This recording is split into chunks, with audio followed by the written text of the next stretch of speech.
Today we're discussing Gear 6, the latest Nintendo next-gen rumor, a Helldiver controversy, Palworld updates, plus more top headlines of the week, and if that isn't enough, Maulding is back with a trivia smackdown about video game power-ups.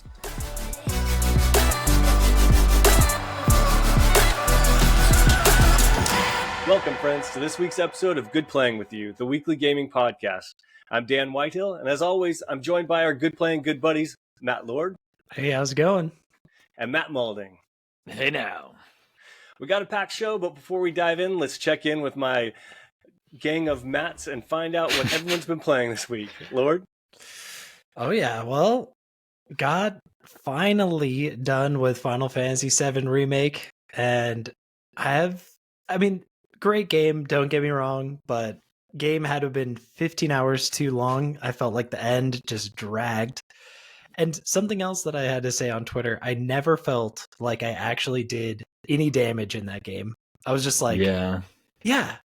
Like, no, it doesn't matter the materia combinations I did, it always, or whatever weapon I chose to link the materia to, it was kind of like a drag by the end because I think it was like 50 hours I ended up putting in that bad boy. So it was a pretty long time, but we got it done. Huge accomplishment. Time to go on to Final Fantasy VII Rebirth, and I'll get a review going for that one, even though I think that's gonna take forever to beat. I hear it's super long. And then I also I'm back into Stalker because I was inspired by the release on consoles and playing on the PC, and I got all these mods for it to make it look better and play better, and I've never really used mods before in my life, and I gotta say it's been a good experience. The game looks really good. All the UI is kind of overhauled. I think it's awesome, and it just made me, I'm like, you guys have to get those games. I know it's so expensive, but you have to give them a shot because they're really interesting, and I think they have a super cult following for one, and I just want to know what you guys' take would be, and would you ever play these games? I'll jump in on the new one. Yeah, exactly. Okay, I'm giving you the nice answer. Maulding is giving you the honest answer. I'm going to wait until the new one's released. Okay. Well, because how old are they? I think, I don't know. The mod says it's like the 2009 edition, but it had to have been earlier than 2009. Yeah. It had to been like 2005, I feel like. But nothing wrong with old games, but no. I'll play the new one and we'll see how that one goes. Also, and that's really, and I played a little bit of Helldivers, so I'm not sleeping on Helldivers. I got to see some more new content, and oh nice. I have a good update for that. Sure. Oh yeah. And that's it for me. Nice. I finished Dragon's Dogma 2. I did not even know I was going into the last boss when I went into it. I did a little pre-review of it last week where I gave it a score. I am demoting it. I am bringing it down to maybe a D+, C-. It is tedious, and it's fun when you're trying out the new classes. I can never remember what they're called, professions, whatever they're on.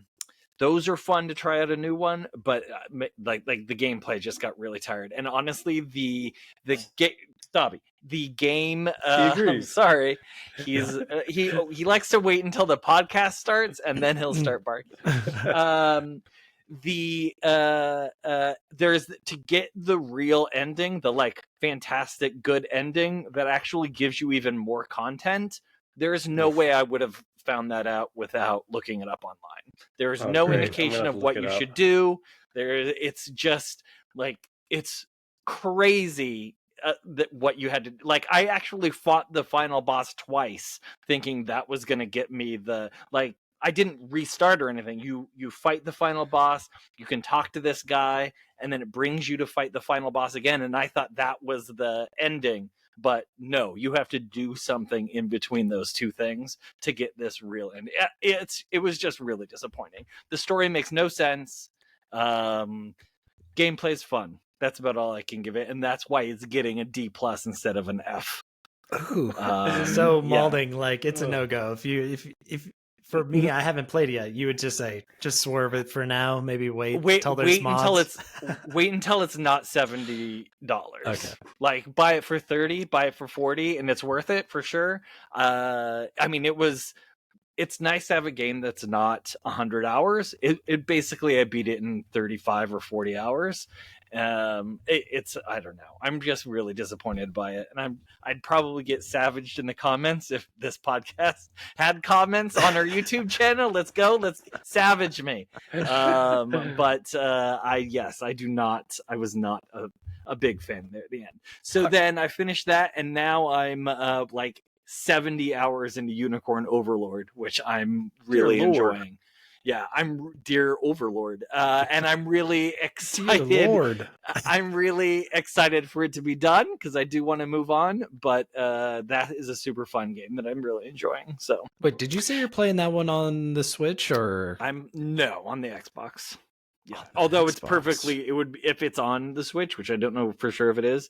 That would be a perfect system to play it on because it is not a graphic heavy game. So, but yeah, those two, and then of course Overwatch as usual. What about you, Dan? Also playing the Dragon's Dogma, and I gotta say, I agree with the assessment. I might have to lower my score as well. I've been enjoying it, but nothing's intuitive in that game. You have to look up absolutely everything, and I haven't even got to the end yet because I wanted to go out of my way to find the Sphinx and the Medusa and a couple of the extra side things that you can go find. So I like to do everything kind of before finishing it, but now you've made me a little bit worried about finishing it, but I hope to finish it this weekend. But I do got to say, that lack of fast travel and the slow walking, there's no horse, there's no car, you get a cart for between like maybe 4 towns. It is tedious AF, and you just get tired after a while. And did you notice that even when you're climbing up a hill, it slows you down and your endurance sinks even faster going uphill? Yeah. That is when there's this hill. Yeah. There's this hill that you have to go up like many times to get to that desert city. Like you go down out of the desert city, go back to the desert city, back and forth, and you have to climb up that hill. I think I climbed it up maybe 6 times, and it slows you down. It's crazy. Wait, that's so funny for some reason. Just imagining you doing that 100 times and just the stamina drop tanking. It's really slow. Yeah, definitely tedious. Other than that, just playing a lot of Helldivers, so it's been a good time. At least that one's been good for the most part. Nice. Yeah. I'm gonna lie to you now. I can't wait to hear what's changed with Helldivers. Well, I'm glad you asked because we've got quite the update this week, and I think we should just go ahead and jump right into it. Developer Arrowhead Game Studios rolled out a significant patch for Helldivers 2 this week, and here are the main changes. First, the level cap has now been increased from level 50 to 150. And then a nice surprise, any progress that you made before you hit that level or after you hit that level 50 cap was logged and now carries over. So if you were past the level 50, your levels go up automatically. They didn't lose any of your progress. New planetary hazards were added to the game with blizzards and sandstorms joining environmental challenges. And then, unfortunately, the SG-8S Slugger got a nerf. Also, giant gunships and colossal machines have appeared armed with shields and pretty devastating attacks. Those things are beasts. Also, just announced today, there's a new war bond called the Democratic Detonation that will be available on the 11th of this month, and I'll be looking into those weapons and providing a preview if there's any news later on. But the latest Helldivers controversy this week isn't about any of the additions or changes to the game. It's about a free cosmetic. That's right. Yesterday, developer Airhead did the community a solid by giving us a free cape called Fallen Heroes Vengeance. that's meant to commemorate our fallen brothers and sisters who lost their lives taking Malevolon Creek. Unfortunately, democracy-hating, basement-dwelling neckbeards started posting on social a kill-on-sight order for anyone wearing the commemorative cape. Their argument is that people, or Creekers as they like to call them, are too obsessed with Malevolon Creek and need to start paying attention to the major orders of the game. However, the community is fighting back against them, mostly on Reddit, where I'm getting all of this. And many of these freedom fighters are now starting to suspect that these online trolls are really just the automatons themselves, trying to start a disinformation campaign in a feeble attempt to stop the spread of liberty. However it shakes out, automatons are going to need all the help they can get, because now they are square in the Game Master Joel's crosshairs. The latest major order, which was issued today, is our biggest one yet. We have 3 days to take the last 3 automaton-held planets, and the order we're going in is Maya, Durgan, and Tidbit. And if we are able to do that, we will completely wipe them out for good. So that's essentially everything that's going on this week in Helldivers. Have you guys touched it all? What are your thoughts on the cape? Will you be rocking them? Any thoughts? Well, that's funny that you mentioned the cape, because I played last night and I was like, I don't remember getting this cape. So that was just a surprise cape. I'm glad I didn't put it on. Yeah, people are getting kicked out of games. People are getting squad killed. I'm still going to run it this weekend, and I'll let you know how it goes, because I think it's BS. Could be a suicide mission. You got to watch yourself. But I did know I experienced the super robot with the shield. So annoying. It's like it takes like 3 clips to drop one of those guys, and they're all over the place. And this game sounds great, guys. It sounds like a lot of fun. Like, after last night, the automatons are a pain in the ass. Like, fighting that crew compared to the bugs is a lot more difficult. It's just, it doesn't. Yeah, I think the bugs are just a little more fun. And I was playing on the map that I experienced, the blizzard, which slows you down a ton. You're just like slogging along through the snow. It's kind of a bummer. And then I saw the flying enemies as well, which are pretty cool. Yeah. Or the new automaton ones. The new automaton, like starship type fighters. So I got a good taste of the update last night. I didn't even realize that's what I was experiencing, but I got a bunch of updates. Yeah, I just think that's so funny about the cape, though, just kind of going back to that. I wonder, like, is that Arrowhead's social media team just working overtime to stir up the pot? No, it's really toxic people. I played it nice, but it's really jerks online. Oh, really? Wow. Yeah. I have a whole bunch of memes and stuff that I was going to share. That's so funny. Wait, can you explain to me again why you think why this article, or why people think people are getting killed because of the cape? Just quickly, because they're supporting. They think they need to move on from something. Yes, they want everyone to move. Major orders are like the goal, everyone's goal, and these people, Creekers, are so obsessed with this one planet, they're not getting off that planet and doing all of the other planets that they should be doing. But everyone got the cape, right? Yeah. So, okay. I don't know. I see the point that they're trying to make. It's just so it's almost like a stretch. Yeah, it's a stretch to make that case, because I mean, didn't everyone have to fight in the Creek battle at some point? Just like everyone has to fight on these 3 planets that I laid out in the order I laid them out, because that's important on the Reddit.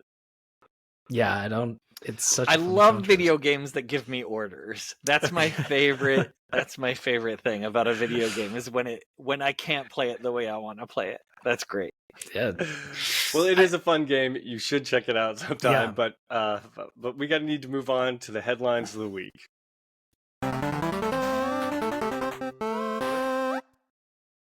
First story, Lord. You had something about video game playtime. Oh yeah. So this was this came from Kotaku, and I just saw this headline. I just couldn't believe. I feel like this is just a sign of the time for current modern video games. And it reads that 60% of playtime in 2023 went to 6-year-old or older games. And just seeing this, I couldn't help but think to myself, I'm like, video games are sadly just, I mean, any game that's come out in the past 3 years is obviously not being played that much. And in the article, it goes in depth and it talks about how Fortnite, GTA 5, all those games that still have enormous, and League of Legends have like, they obviously have like an enormous player base, but still, I mean, that's 6-year-old games. That's a long, you might as well be playing Stalker on PC at that point. I wouldn't go that far. Yeah, maybe Yeah. that's a little extreme. That's an extreme example, but I just thought it was interesting. I feel like it's not a good sign in my book that people aren't moving on to the newer games and games that are more modern. That's my take. What do you guys think? Do you think it's the price of games, that games are expensive so people are going into their backlog and playing games in their backlog? Or do you think it could be that these games are just like comfort games? That these are the games that you could always go back to, always play. Like I can always go back and play Skyrim. That is just a game I could play over and over. Probably Yeah. Fallout 3 too is another one I could just always go back and play. That's a good point. It doesn't It doesn't fully say say, anything it doesn't about that. say, it says like, I mean, they don't know. Video games made a lot of money in 2023. Yeah. I mean, it says $93.5 billion. So Yeah, it's not like there wasn't a lot of, it wasn't like people weren't spending money. It's just, where's the money being spent? If it's being spent on like cosmetics and GTA 5, I feel like, going back, I think I can always go back to like, you see executives are like, well, this 6-year-old game is getting like, cosmetics are being bought in this game, or in Apex Legends or League of Legends. Like, why don't we just make a game that we can sustain forever and make money and just have it print money for us? Could it also be that just those like few 3-4 games are just so outsized with their player base that they skew the average so much? That would be my that would question. kind of be my guess too. I gotta say, back in the day, we had games come out and then there would literally be dry spells where we had nothing to play. And so having these evergreen games that kind of, give us something to fall back on and play are perfect for, if Dragon's Dogma comes out and you're not interested in it, or, hey, I was about to buy South Park, but man, those reviews were rough. So I'm not buying the new games. And then I'm just like, well, I might as well play, the games I've got, whether it's DBD or Fortnite or something like that, and fall back on those regular ones where you couldn't do that when we were younger, like because those types of games didn't exist. So I think they're only filling a void that new games aren't hitting, if that makes any sense. I don't think it's anything to worry about. I think it's a good thing. I wouldn't say does.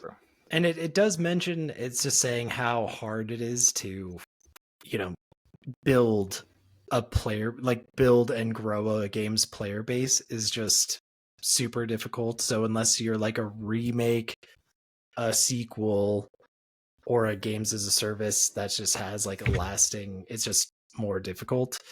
But Helldivers 2 is not because I think Helldivers 1 was more successful than I think we give it credit for. So there was a lot of people that moved to the game. So that's not exactly a great point. I'm trying to think of a game that was like brand new that had a huge following maybe in the last couple of years that would just kind of, you could throw out there. Anything? Not off the top of my head. Yeah. What about Kill the Justice League? Oh, there we go. I think that was game of the year, actually. Let's talk about that Joker update. I can't wait. Oh my gosh. That's crazy. We got to move on. Go. But next I want to move on to the latest rumor that, a new week, a new rumor when it comes to this Nintendo Switch. Let me tell you about it. The latest rumor is essentially that the new Switch 2 name leaked. And this comes from us based on a Reddit post where a user was on YouTube and they were presented with a survey asking their interest and knowledge in several consoles, and it listed the PlayStation 5, the Xbox Series X, and the Switch attach, which no one, of course, had heard from. We don't know if that was a typo, probably a copy and paste error, so it's probably nothing, but still it got me thinking, you know, an attach is definitely a gimmick. Like Nintendo always wants some sort of something different with their consoles, and coming out with a sequel to the Switch that is similar but allows different peripherals and things like that to be attached to it. Or like I was saying before, like doing the clamshell, you can attach your old Switch to the new one. I don't know. It got me thinking like, okay, yes, this is probably a rumor and totally bogus, but what would you guys think if it were true? Like, what would you want to attach to your Switch? Well, I would definitely if I think of the attach, I just think of it as just turning it into a steering wheel, like just like a race car thing, which is just so stupid. Like that's been done 1,000 times over. But if Nintendo were to be able to put some really cool spin on it and actually utilize it, unlike their like Labo peripheral where it's just like a box, then I would maybe be into it. I would love a graphical overhaul of the system, but hey, if we have to turn it into a steering wheel, then so be it.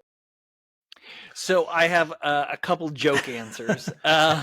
One being, I think it should. I like your idea that it attaches to the old system, and that's how they say it's backward compatible because it just attaches to your old Switch, and then they're like, "See, you can play it. Switch attached." That I like. I also like the idea of it being like a Zelda Ultra Hand. That the Switch developers are so amazing what they do that you just attach the Switch to anything and you can play anything, like play your table or play like some silverware or something. And then my third answer would be like a strap-on. That would be really funny. It's just like a Switch. This is a Nintendo. Just hanging there. Yeah, just a Nintendo branded strap-on for all your pegging needs. Yeah, I think there would be a community out there that would love that. There would my be, gosh, for sure. I'm sure probably a couple of them are right here I'm talking to. And then no, but I mean they probably. It's probably something to get people to buy lots of stuff. So I'm sure it's like, here are these 20 things you can attach to your Switch that sell for $7.50 each. And it's like something like that. Pipe dream. So was it the strap-on? It was the strap-on. He was inspired by the I'm strap-on. hung up on that. I'm thinking about, imagine if it's a peripheral that would plug into the USB-C port at the top that would allow you, it would be like a Game Boy Advance slot, a GameCube disc player, all these different things that would allow you to go back and play old games. See, I love that idea. Yeah, because then they're like, not only is this backwards compatible, this is backwards compatible to everything we've ever done. Yes, that would be an attachment worth. I would not even question. I would buy that immediately. I would buy all of them probably. That's a great idea. I know. I think that's a really good idea. I'd be happy if they just had regular size controllers instead of these little things. Yeah. Oh, I mean that I haven't. That's the Pro controller is the only thing I can play the Switch on. I can't play on those things, sure. and I don't even have giant hands. How does someone with really big hands play that thing? I have no idea. But I'm curious. I always love seeing what Nintendo's going to come out. It's going to be some asinine thing, but we're all going to buy it. So exactly, they're innovative. Yep, definitely. Hopefully it's fun because they got us hook, line, and sinker. All right, moving on. Maulding, you had a story about Final Fantasy 4 or 14. Yeah, speaking of games with longevity, so Final Fantasy 14 came out on the Xbox like a week or two ago. And in Final Fantasy 14, you don't have guilds, you have something called free companies. So someone put up a report, if you will. This comes from Game Rant. They were discussing that this player put in the Xbox, I think it's the Xbox community, we'll put the community support No, wait. They put up that they're looking for a free company, and Xbox tagged them as solicitation and gave them a ban. And because Square Enix has no control over the bans, the resolution is completely up to Microsoft, and so far they're still banned. So all they did was reach out to the community on Xbox looking for a guild to play in, because they were like, I want to play with other people, and Xbox was like, no, you play with no one, and cut their account. So there's not really a discussion topic other than that it's such a fumble. Like, you got to be a good company with running a good system, you can't fumble these small things, and that's such a small thing that it's really just it would take 2 seconds. I don't know. I don't work at Xbox. I feel like it would just take 2 seconds to be like, oh yeah, free company, that's something in the game, unban, be done. Like, no question. The problem here goes back to, like, I think what we talked about on our second podcast ever, and I ranted about it then, and you've triggered me, and I'm going to rant about it now. I love triggering you. It's my favorite thing. The problem is that Microsoft acquired this stupid company, Two Hat, and they are having this third party that they own do the moderation on their console, and these people know nothing about good jokes or video games, because I was banned. Oh wait, you're saying joke. yours was the good joke? Is that what you're Okay, just wanted to be clear. Yeah. No, it was. Use your imagination. Follow me. Come with me on this journey. The point is, it's still this damn company that is causing this problem, and this is a repeated problem that we've had, and we're going to see it. Unfortunately, we've seen it now, and we're going to see it again. And so, again, keep the name Two Hat on the tip of your mind or whatever. Keep it in mind, because unfortunately, you're going to hear me rant about them again. They are the worst when it comes to this bullshit. And I think they're trying to justify their own jobs by being overprotective on these systems, and they're causing more headaches for gamers than they're worth. So I think it's bullshit. And Maulding, is that not allowed on like a Reddit forum? They could have gotten away with it if there's like a free company here, and I mean, I don't use Reddit, so I don't. I mean, it's just something that I don't think would have triggered anywhere else. I don't even know how it triggered something on Xbox. Like, I don't know where the solicitation is. Maybe just like, hey, I'm looking for a company for free. I guess maybe that's it, but. I don't know. It makes me really sad for the person who got banned, because for sure, because it was probably he was starting his vacation, probably like you may have been.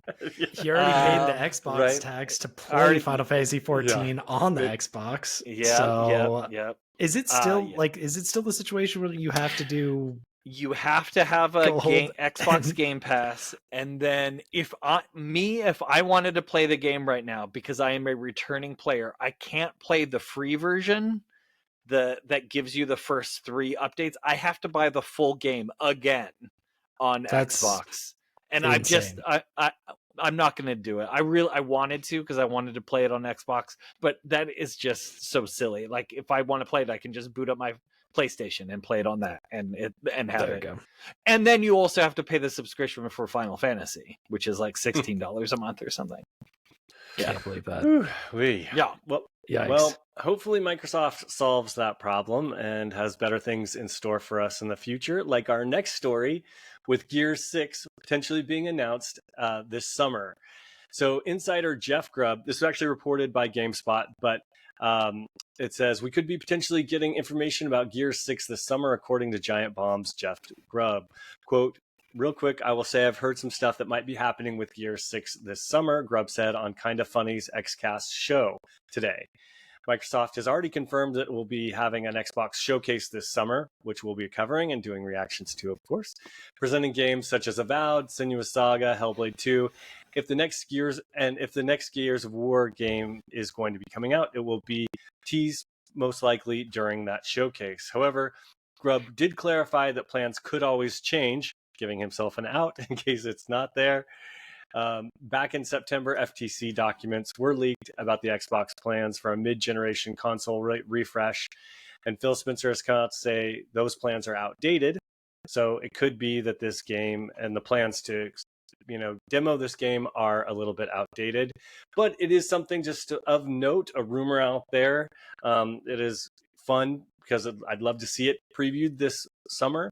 However, I think this franchise, Gears, has gotten a little bit old. So while it will be welcomed back, it does need a refresh. What do you guys think about this rumor? Do you think it could be true? And also, what would you like to see in Gears 6 to make it a little bit new and different than all of the others? Well, for one thing, it needs to have a killer storyline. I'm talking. I agree. Like the first two, I felt like had really good storylines. I mean, I always think about the one, not Dom, but his friend, and his finding the wife. Marcus. No, Marcus. Dom's wife, Maria. Dom's wife, yes. Maria, yeah. Coming out of the little, like when they found that her. actually is a super. I was not ready for that. That was a wild moment. I think they need to capture that sort of story magic. I mean, are we done with the cover like snap to cover shooter style? Because I like that. I think there's a place for it. Yes, and that's sort of the Gears MO. So you can't get rid of that, can you? Or can you? No, it definitely is. But my complaint here is that I have played 1 through 3 and then Judgment and 4 and 5. And by the time I got to 6, I was like, A, I don't care about this story. B, this is the same exact game over and over and over without much change.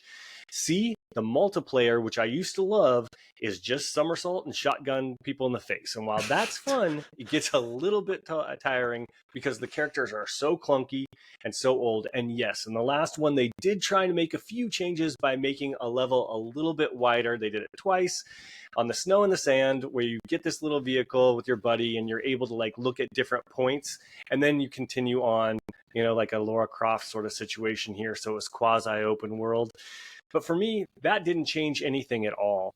I think that they really need to look at everything in the Gears series and reinvent it from top to tail. We need a new story. We either need to bring back the old characters that we really care about or get some new characters. The movement needs to be changed. It can't be as clunky as it used to be. And you've got to get new weapons in there and new abilities because while they've played with some things like a little bit of horde mode here, and splitting up here and there, I feel like through the 7 games or so, they've done it all. And so I'd love to see just a complete top to tail reinvention. That's me. Maulding? Clunky. That's what I think when I think of Gears of War. Like that is what makes me not want to play the game. And I don't think I've ever finished any of them. I think I get tired of the play style. The cover is nice. Hey, make it first person. That would be a nice change. That would really switch it up. But yeah, do they have powers or anything? Do you get ultimates, or everything's based on your weapons that you pick up? Yeah, maybe. But it's the same weapons every time almost. Yeah. I mean, but it is for Halo too, isn't it? But you have movement in Halo. Yeah, but Halo needs a reinvention too. Halo also. Well, they tried, but no one wanted it. No one wanted their. They kept it with 343, and let's just say 343 isn't the right studio for that. Agreed. But I mean, what about an open world? That's probably what they would do. That would be the easiest thing for them People to. Liked that a little bit more. Yeah, it's not my favorite franchise. I don't find the characters fun. That machismo that you get from them isn't engaging to me at all. At least that's what I remember. It may have changed in the later games, but yeah, that's what I would say. Clunky movement, first person, open world.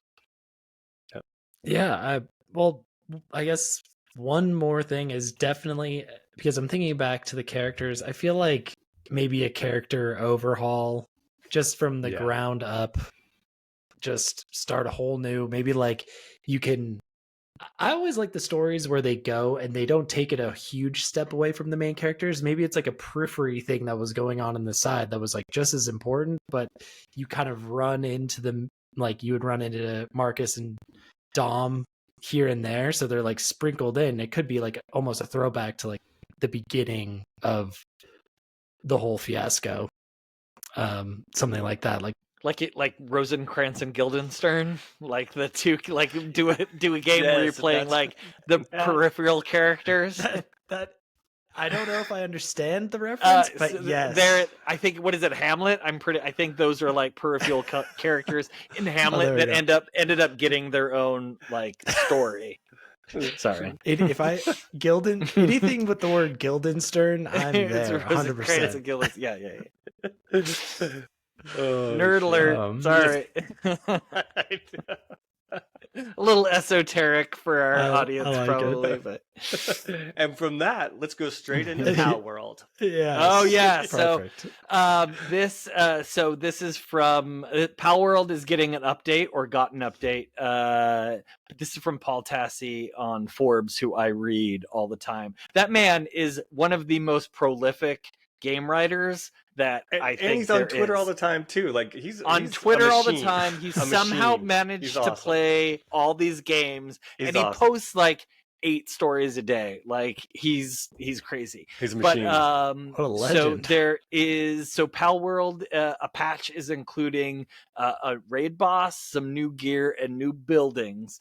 And when I saw new buildings, I scrolled immediately down to see if they included something that they needed to put in from the very beginning, and which actually might make me go back and play the game again, is an ore mining site for your camp, so that you do not any longer have to go hunt the ore, which is just the base of nearly everything in this game. In the advanced sections, you have to go out and you have to get the ore, you have to come back. It made it so tedious If you that I build stopped a playing. camp though, and you make your characters build the ore, I've got some camps that I can show you that are multiple ores. Yeah, there's some ore sections, but the one that I found that I put my camp in, there wasn't any room to put anything to build a camp. Just let me be happy about my ore mining site, Dan. Fine. There's some other things. One thing I also liked is some ability glasses that lets you see the PAL stats before catching them. I think that is a brilliant addition. And something called a Ring of Mercy, where that if you have it on, you can't reduce the pals below 1 hit point when you're attacking them, so that you can always get them down to 1 hit point and then catch them. I guess there's also a pal passive that called Mercy Hit, which will do the same thing, but it's for the pals. That gives you that. There's some other things, recovery items, something called a Homeworld Thundercloud, which will instantly warp you to your nearest base. Love that. I think that's a great addition. And an electric egg incubator that will consume electricity to optimize the temperature of your eggs. I think those are great changes that might actually have me go back to the game. What about you? Would you play? Did you play it, Lord? I can't remember if you played it. Oh, yes, you did. Yeah. We played a little bit in the same time. Yeah. I did the thing where I started up like 6 characters that's on right. 6 different worlds, and then I was like, I am 100% burnt out somehow. Yeah. How could you be burnt out playing level 1 6 times? I don't understand. I just kept doing the same thing, but I did get a taste of everyone's. And Dan, I did see. I know what you're saying. You had your Pokemon mining away on Pals. those little. Yeah, I know. I gotta get better about that slip of the tongue. We'll be sued. The little ore rock situations and just kind of hanging out. So it's going to be something completely different than that. Obviously, it's going to be like a little house where you can get ore now. Or so there are like? items in the game that you build that's like a little wood forger thing, and then a stone forger thing. So this will be the ore forger along those same lines. So the pals will just continuously get the. Now, are they really making that, or is that just something you want? No, they're really making that. That's part of the patch. Yeah, this is the patch. Let me just look to see if it's out already. Oh, yeah, it's arrived already. So it's out. I'd be happy with better pathing, because my characters get stuck on roofs. They get stuck on top of that mining thing. They get stuck. I think they did that already. Everywhere. Have you played? When was the last time you played? Okay, probably like a month and a half ago. Yeah, I mean, I think that's been patched in already. I'm pretty sure that they said, like, look, we're not going to get your people stuck on the edge of the map and the trees, but I they know. still Hey, pathing is not one of great the in 30 people listening, comment, let us know if you've been playing and your pathing is good. Yeah. For me, I think that the game is stalled, and for me, around level 40. And the issue I'm having here is that the only way I can level up is to get XP by capturing random pals throughout the world. And there's certain that if you catch over 10, you don't get any more XP. So then you have to be really smart about which ones you still need, and you have to know how many you need of each one. And then on top of all that, the inventory of pals that you have runs out. I'm out of inventory, and I either need to murder them or like smash them all together. And on top of that, I need so much XP just to get to like 42 or 43 at this point, and that the rewards on the technology tier aren't good enough for me, and that the bosses are so high leveled. You really have to min max. You've got to and the pals that you do have take forever to level up and gain new skills. Even if you go to the trees and you get the specific fruit, I'm with like some pals that are taking forever to actually get anywhere. I just find the game at this point tedious, and I think that they need to refine all of their numbers. It's a numbers problem that I'm running into now. I think everything quality of life sounds great, but the numbers need to be tweaked for me to actually be able to level up some pals and be, effective in that game, and that's when I'll come back. All right. Valid. I think the common theme that we have going on today is tedium. Yeah. Lots of games with tedium. Games should be Seriously. fun. You know what I mean? I know. Should we talk about Red Dead Redemption 2 again real quick? Yeah, why not? I think the viewers want to hear our take on that again. I know, asshole. Anyway, moving on. Yeah, I think that's pretty much it for the updates. And now we are going to switch over to our discussion topic and email of the week. This email comes from Audrey Lord, who writes into goodplayingwithyou@gmail.com, just like you can. And Audrey asks, if you could design your own video game, what would it be about, and what features would you include? Oh yeah. Maulding, you want to start on this one? Maulding? Yeah. So I don't know. I didn't think too much on this, but I always want an RPG, some sort of fantasy game set in the modern world. And I think it would be really cool to do something like that where you're fighting in Los Angeles or fighting in New York. You're going through, and there might be games out there that I'm just not aware of that do this sort of thing. I mean, technically, I guess, why am I blanking on it? Persona is kind of that way. They're kind of in the modern world. Yeah, they're going to school and then they go into this alternate universe and fight. And Sleeping Dogs is kind of modern world, but it's not fun. Yeah, I don't think I had fun playing that either. So something like that where I fight dragons in Los Angeles would be super fun. And then I do love a good sim game, and I think it would be really fun to do a sim skyscraper where you have to manage the needs of a skyscraper, where you decide like what floors to. This sounds really boring, I'm sure, to some people, but where you like the elevator breaks down, and so you have to like fix the elevator, and you have to decide what resources you give, and if you get too high, you have to worry about earthquakes. And I think that's begging for a sim. Those would be my two. Yeah, they have some building architect ones like that, but they're very simple. I know that we got one free on Xbox a while back, but not as clever as like the whole materials and elevator and stuff like that. Hey, I agree. Call me clever. I love that. They're leaving money on the table by not having. I know, sim skyscraper. Come on, guys. It did exist back in the day too. Really? Yeah. Oh yeah, definitely. They had like all different sorts of elevators, and then you could make condos and you could sell them, and they had movie theaters and all different sorts of things that you could build in there. It was they already did this. No, I know, but they need to update it and make it, a modern version. You're totally right. All right. It needs to, and then have dragons, and then you fight dragons on the top of it. See, they didn't have dragons. They had underground parking that was a pain in the ass, but they did not have dragons. Of modern RPG Maulding, I do feel like I loved The Division kind of had that element where it was like RPG, but Yeah. you would run around with guns and you could level. Okay, And- but the Division, you couldn't jump, which drives me Mm. absolutely insane. And you True. walked into a room, shot people, numbers went up, got gear. Walked into a room, shot people, numbers went up, Yeah. got gear. And that was the whole entire game. And don't get me wrong, I sunk like 100 hours into it. And its sequel.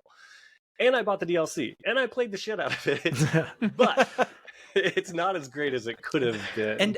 And I think the numbers that you're talking about, like the bullet sponge, is the reason why like modern RPGs don't really like work with guns and RPGing, because you're shooting bullets and it's like, how many bullets can a person take? It's just like, it doesn't make sense, you know. That's kind of how I feel when I see that. That was my big gripe with the Division. I'm like, this one guy can't be like tanking so much. Give me Skyrim in Los Angeles. That's what I want. Awesome. There you I'm go. into it. That's what I but All right, do you want to go next or should I? I can go. Okay. So like, I want a linear game with like smart map layouts, a combo of like Metroid and Metal Gear Solid. I know that, you know, like if you think about it, how a lot of the early Metal Gear Solid games are just kind of like a winding road, and you just basically go from it's very linear. But if you had it like sort of Metroid, where you kind of went one place, I mean, they do it a little bit in like Metal Gear 3, but I want something like that. Like, I don't want any procedurally generated in this game. It has to be that's a dirty word. Yeah, it has to be well thought out. It would need very like slick weapons that don't look dorky. I put that exactly in quotes. They need like seriously cool weaponry. And then I think is this a side scroller? No, I think or it is was this like more Batman of like Arkham Asylum, where it's like Metroid but in a 3D world? Yes. I think so. Yes. But it would be, I think we need some like, I mean, I love just like a third person shooter. So it's going to have like, I'm almost thinking like Max Payne-ish kind of look, maybe like gritty. But it would have like, I would love like a Metroid-esque type of philosophy in there. And then I think it would be like an ordinary guy, like maybe even like a total loser, like thrown into a role where he would have to like really rise up and become like a leader in like amongst the survivors, and he would be like the like, you would never really tell if it was like the normal world, this guy would be a loser, but in the post-apocalyptic world, he's a leader and ready to go. What do you guys think? It'd be like, I love a good character arc. Yeah, exactly. Isn't that basically what's his name is in Terminator? John Connor, isn't he kind of a loser at the beginning? 100%. And then that's probably why I wanted it like that. It's just a Terminator 2 arc where it's like, yeah, he's like a burnout kid, getting in trouble. But guess what? In the post-apocalyptic world, he's the go-to guy. Yeah, I mean, that's my wish fulfillment during an apocalypse, is that I'm the one that people look to lead. Yeah. You know, we can all hope. Yeah, for sure. I love it. No, I love that. I think that's a great idea, too. For sure. Can we put some skyscrapers in there? Oh, yeah, definitely. A Sims element. Okay, good. Dan, what about you? Well, first, when you ask this question, Lord, or when Audrey, asks this question, your wife, my head exploded, because literally we could have this conversation every single week, and I would tell you, just based off what I'm playing, what I'm thinking, what I'm seeing, I would tell you the idea of a new game I couldn't wait to play every week. I love this question because there isn't one right answer. Like, I'm sure even people who might be listening are like, oh man, this is what I want, which is completely different from what we want, and it still could be super great. So I was kind of split. So we might have to revisit this question, but I was kind of split on my answer. First is, okay, going kind of off of what you guys were going off, and I saw Matt's answer, and I was like, okay, I like his idea of real world. I'm going to swipe that. And then I'm going to go and say, basically, I want Bully 2, but I want it in college, in the real world, and you're a college student. And then you go to all of these different classes, and hey, maybe you're a computer programmer or something like that. And a lot of your classes, you have different video games and things like that you could jump into, or maybe it's even like a Tron story, and you're able to jump in there and play these different video games in your classes. Then outside of your classes, it becomes like Fight Club, and it's got like the underground fighting thing. And then of course it does the whole seasons thing.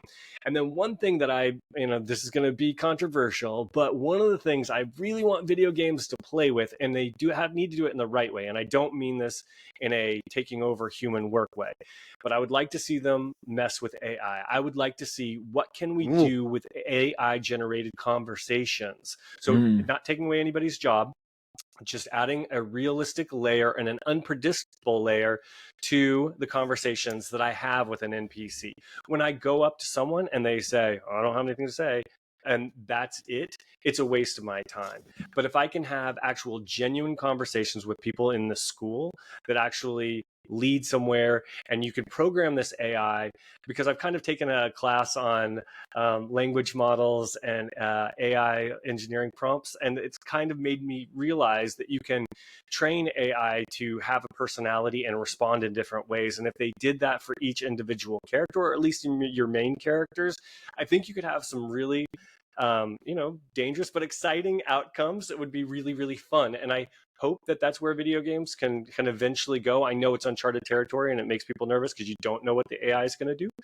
But in this place, we're only having a conversation and you can put guardrails around it. So I would love to see that integration in a game. I think that made me really excited. So to piggyback up, I am so angry that I think it's Warner Brothers Games did it, but they have that Nemesis system from the Shadows of Mordor locked behind a copyright thing so that no one else can use that system. That system was brilliant. If you put that together with AI and something like that, where the AI remembers you, has beef with you, and like they start you talking did to you some, about that. And you did that to me, and now I'm going to get you. And that would be that's a recipe for really fun interaction. So good. So I know they had teased the AI conversation model with that Matrix Unreal 5 demo. They were saying that might be something that they integrated. Did they actually integrate it in there? You couldn't talk to anybody. And it was, pretty much everything was on rails in the demo, but that demo was fantastic looking. So yes, that was like definitely a long time ago. I know, and I remember them saying like that might be something they would implement. That's where it needs to go. I know it's a little Yes. dangerous and scary right now, but I think it will add a layer to our games that will just be incredible. Hopefully. I agree 100%. Is it scary because it's taking away jobs, or is it scary because what the AI could potentially say? Because what the AI could potentially say. I mean, unfortunately, these things have to be rated, so you don't want to get into a situation where, like AI can start talking explicitly to minors or anything like weird, like that. Well, then I'm out. Well, they can talk explicitly to us because we're sex positive and yay sex.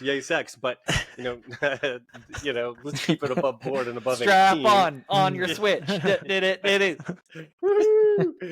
And then the only other game thought I did have just to throw out there is, because I'm such an asymmetrical horror multiplayer fan, that I would love for someone to finally do justice to A Nightmare on Elm Street. I think that is a franchise that's been waiting. Like, you could have different levels that are the dreams, and you could play with your friends, and it wouldn't be that hard to rip off Friday or something else like that. So that's definitely a game that I would love. I love that idea because I do too.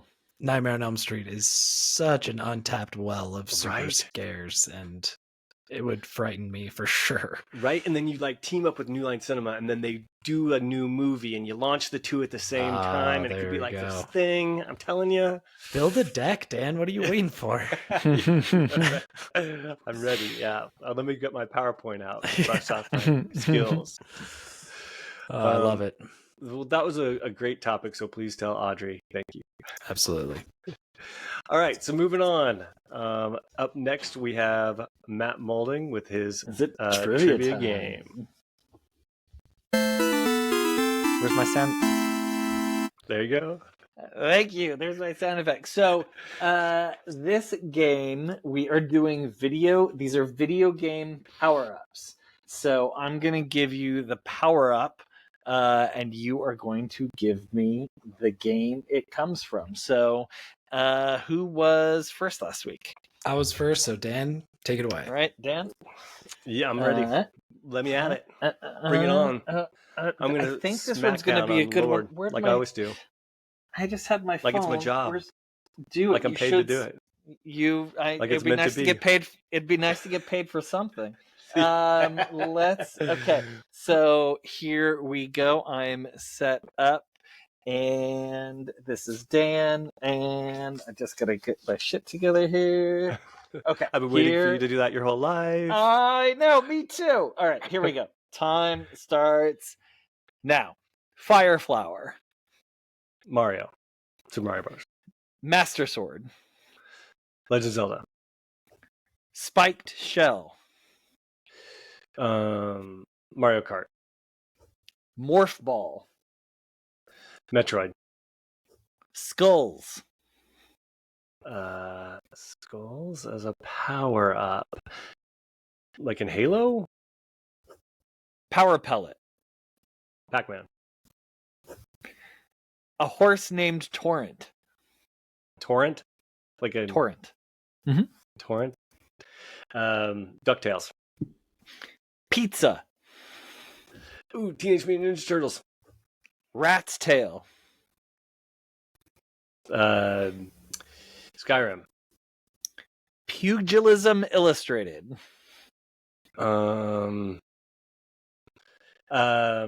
Mafia. Time. All right. What? You're almost 1 minute on the dot. Yeah. I'm a minute man. Let's bring That's all Lord that's what my in. dates say. Oh, that's so cute that you think you have dates. I'm Well, just even if I kidding. pay for them, they still count. That's true. That is true. All right, Lord, are you ready? I'm ready. All right. Oh wait, I got to record. This might be All right, here we based go. on I'm time. ready for that. This Oh, win wow, might okay. be based on time. So This win is I coming in let hot. me- Don't Okay. choke, Lord. All I'm right. ready. Here we go. Fire Flower, Mario, Master Sword, Zelda, Spiked Shell, Mario Kart, Morph Ball, Metroid, Skulls,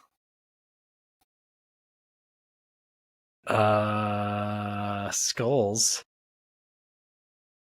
Let's pass. Power Pellet, Kirby, a horse named Torrent, Torrent. Ghost of Tsushima? Pizza,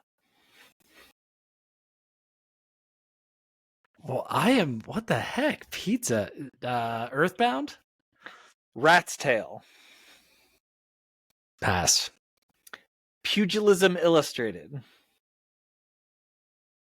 A Plague's Tale? Would you like to go back to any of them? No, but I feel like I didn't win this round. Let's put it that way. You did not win this round. Wow. Some but of you those I did a great really job. did not know. So came up- Dan, you got 3, 6, 7, and Matt, you got 4, which is very respectable. Respectable. So Fire Flower, Super Mario Brothers, Master Sword is Zelda, Spiked Shell is Mario Kart, Morph Ball is Metroid. All of you guys got that one. So I think I may have messed you guys up on this one because I guess skulls aren't really a power up in Halo. They're a collectible. Yeah. So I think that was me who messed that one up. I got it though. It was enough that I got it, so it worked for me. Whoa, Dan did get that one. I'm impressed. Power Pellet is Pac-Man, which Dan did get. Dang, that's a good one. I didn't even think of that. Would have never thought that. A horse named Torrent is from Elden Ring, which you guys need to play. It's one of the best games. Okay, just to give me some credit, Ghost of Tsushima and Elden Ring kind of came out sort of around the same time. But they are different games, correct? Oh yeah, those are different games. Okay, all right.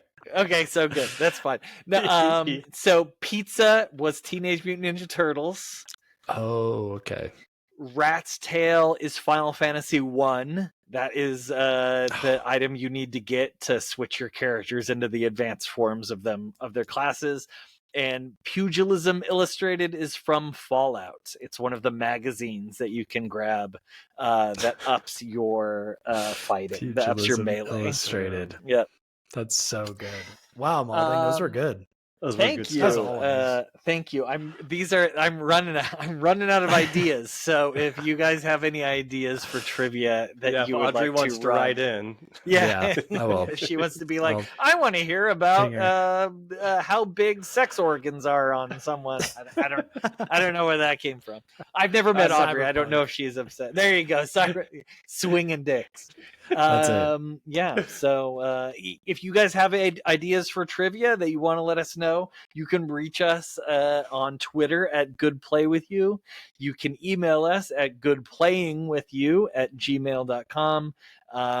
We should soon have our Instagram back. I think that should be back up running soon. And then we have a TikTok too, which is what? GPWY2 or 3. All right, that's good. That's I like something that. I'll check next week. Yeah. And then you can always comment, definitely comment on our YouTube. We got some shorts that we like to put up and have little discussions on.